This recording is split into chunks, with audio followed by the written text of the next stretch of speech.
Bonjour à tous et à toutes et bienvenue sur notre chaîne. Aujourd'hui, nous entamons un voyage enrichissant dans les profondeurs de la découverte de soi avec les idées profondes du livre transformateur de Brianna Wiest, La montagne c'est toi. Si vous vous êtes déjà senti bloqué, dépassé ou incertain quant au chemin à suivre dans votre vie, alors restez avec nous car ce livre est pour vous.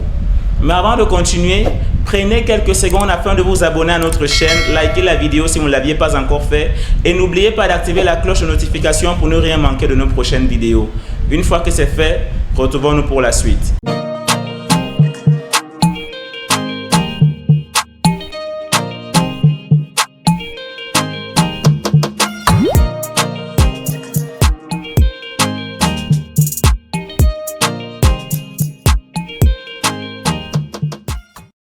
La montagne c'est toi de Brianna Wiest est un livre de découverte de soi qui vise à aider ses lecteurs à puiser dans leurs propres capacités et à découvrir leur plein potentiel en surmontant les traumatismes, les défis de la vie et en travaillant sur leurs blessures émotionnelles, le tout en acceptant le changement, en imaginant un avenir prospère et en arrêtant l'autosabotage. L'une des meilleures citations de l'auteur est la suivante. Vous commencez à lâcher prise le jour où vous faites un pas vers la construction d'une nouvelle vie, puis vous vous autorisez à rester au lit, à fixer le plafond et à pleurer pendant autant d'heures que nécessaire. Historiquement, les montagnes ont toujours été utilisées pour les termes métaphoriques pour décrire des éveils spirituels, les obstacles que nous, en tant qu'êtres humains, nous devons surmonter, ou les hauts et les bas de la vie. La montagne c'est toi de Brianna Wiest se concentre sur les blocages entre vous et la vie que vous souhaitez vivre. L'auteur utilise la montagne pour expliquer comment toutes les imperfections, les expériences, insécurités et difficultés auxquelles vous avez été confrontés jusqu'à présent se sont accumulées au fil du temps et ont formé votre défi personnel que vous devez surmonter pour grandir. En gros, notre but ici est de grandir et d'atteindre notre véritable potentiel intérieur et que nous le voulions ou non, nous grandissons et mûrissons tous les jours. Cependant, la manière dont nous réagissons et embrassons ce processus décidera du succès de nos efforts. La vérité est que votre ancien moi ne peut pas soutenir votre vie rêvée, donc pour accéder à votre plus haut potentiel, vous devez vous réinventer. Pour ce faire, vous devez vous libérer des traumatismes de votre ancien état d'esprit et avancer avec un meilleur mindset et un esprit pur. Maintenant, nous allons explorer comment le faire en examinant 3 des meilleures leçons de ce livre. La première leçon est d'identifier les engagements subconscients pour lutter contre l'autosabotage. Deuxièmement, si vous n'êtes pas satisfait de votre vie actuelle, alors soyez prêt à faire des changements radicaux. Troisièmement, écoutez votre intuition, mais sachez quand vos pensées intrusives prennent le dessus. Voyons maintenant ce que chaque leçon signifie et explorons ce qu'elles ont à offrir en détail. Première leçon, lorsque nous réalisons quels sont nos besoins fondamentaux, nous comprenons pourquoi nous prenons certaines décisions dans notre vie. Notre subconscient est responsable de ce que nous faisons presque au quotidien. Cela inclut également les grandes décisions. Malheureusement, il est également responsable de notre autodestruction. Et la seule chose à faire dans ces cas est d'identifier nos engagements principaux. Ce sont les choses que notre cœur désire et recherche dans chaque action que nous entreprenons. Découvrez cela en regardant les choses avec lesquelles vous avez le plus de difficultés et celles qui vous motivent le plus. Lorsque vous trouvez la cause profonde de vos actions, vous découvrirez pourquoi vous finissez parfois par vous saboter. Permettez-moi de prendre un exemple.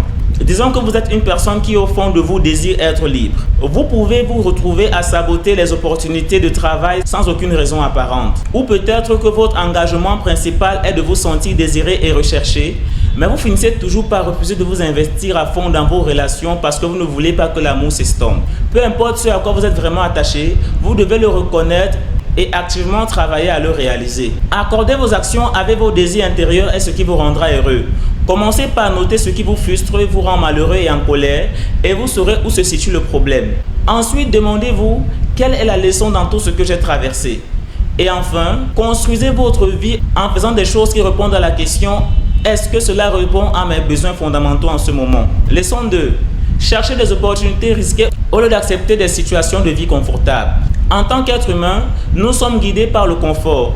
Nous recherchons toujours ce à quoi nous sommes habitués et nous sommes naturellement réticents au risque, même si cela ne nous est pas bénéfique. Dans les situations où nous nous retrouvons malheureux dans nos vies, un changement pourrait être le catalyseur d'un grand pas en avant. Pourtant, nous le craignons comme quelque chose de négatif et nous reportons jusqu'à ce qu'il soit plus inconfortable de vivre dans l'état actuel que de le changer. Une fois que nous réalisons notre nature, il devient plus facile de changer nos vies pour le mieux. Chercher du réconfort est ce qui assure notre survie, mais parfois cela entrave notre croissance. Tant que vos besoins de base sont satisfaits mais que vous êtes malheureux dans votre vie, alors le changement est ce dont vous avez besoin. Préparez-vous en reconnaissant ce qui vous rend malheureux et soyez prêt à vous sentir mal à l'aise, frustré et stressé au début. Rappelez-vous que tout ce que vous perdrez a été construit pour la personne que vous n'êtes plus. Ne vous attachez pas à votre ancienne vie, mais gardez un œil sur la nouvelle. Ensuite, sortez de cet état d'esprit monotone et dépassez votre vision étroite. Impliquez-vous activement dans les activités et recherchez les opportunités qui correspondent à vos véritables passions et désirs. Si vous perdez des amis en chemin, ce n'est pas grave. Vous êtes en train de construire une nouvelle personnalité et une meilleure version de vous-même. Leçon 3. Apprenez à faire la différence entre l'intuition et les pensées intrusives. Notre esprit est un outil puissant et le plus souvent, notre subconscient sait ce qui est le mieux pour nous et il recherche les choses que notre esprit désire sans que nous le remarquions forcément. Cependant, si nous essayons de l'écouter, nous pourrions être confus et recevoir des signes contradictoires car en recherchant le confort, certaines de nos pensées peuvent provenir de la peur et pas de l'intuition. Comment pouvons-nous dire lesquelles sont bonnes et lesquelles sont mauvaises? Y a-t-il un tamis que nous pouvons utiliser? La réponse courte est oui. Vous pouvez faire la différence en ressentant vos pensées. Si elles sont calmes, ont du sens, semblent rationnelles et ne vous donnent pas de panique en déclenchant une spirale de pensées négatives et de réflexions excessives, alors elles viennent de l'intuition.